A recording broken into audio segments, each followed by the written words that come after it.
కలిగి ఉన్న వ్యక్తుల పైన దేవుడు ఎప్పుడూ ఆకర్షించుకుంటూనే ఉంటాడు.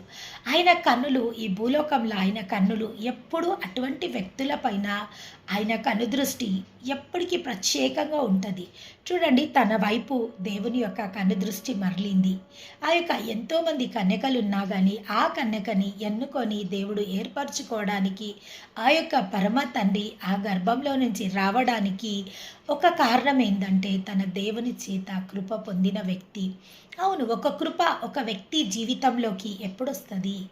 ఎప్పుడైతే when he was humble towards the god and he was dedicated to the god, అంటే తన దేవునికి సమర్పించుకున్నప్పుడు సమర్పణ surrendering our self towards the god or one wife, ఒక భార్య తన ఒక భర్తకు సమర్పించుకొని తన భర్త అనుగుణంగా నడిచినప్పుడు, భర్త ఇష్టానుసారంగా నడిచినప్పుడు she will called a good wife.